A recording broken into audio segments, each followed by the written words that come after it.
And to help us look more closely at miners and mining, I'm now joined live from Sydney by Jonathan Barratt from Commodity Broking Services. A very good morning to you, Jonathan. Good to have you on the show as always. A few words on BHP Billiton, obviously doubled profit more than estimated. Very positive words on demand for China and India. But going forward, there were a few cautious words if that development could last. Yep. Yeah, Judith, though, it was a very, very positive number, certainly above expectations. And I think that really goes to show how BHP has been managed. Obviously a company that's certainly well cashed up and certainly taken advantage of the commodity rally which we've had over the last 6 months. Yeah, I think we did obviously see that cautious note from Klopper, but I think that's generally his style of management, where he is a little bit concerned, obviously, of what's happening in China on that growth. Obviously, we had good numbers, but I think more concerned in the materials sector, that if in fact we do get those property concerns or something occurring to the property bubble, which some people are calling it in China, and of course that will have an effect on how BHP will trade in the future.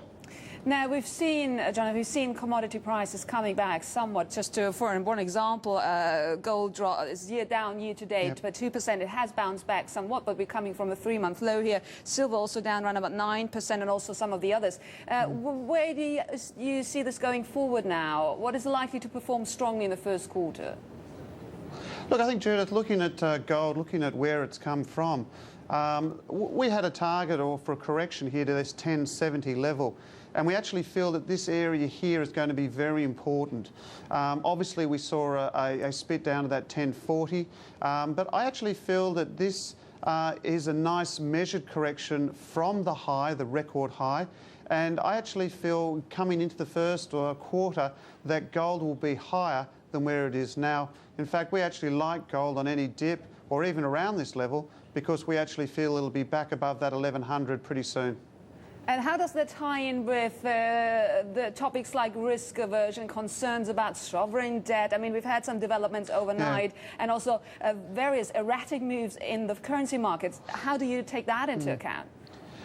Look, I think that's going to be quite interesting because when we certainly first had the first news that Greek was having some troubles, people moved away from gold. They moved away from gold because they needed cash. But I think the difference here that we might see a pick-up in gold as a result because of the more civil unrest that could concern.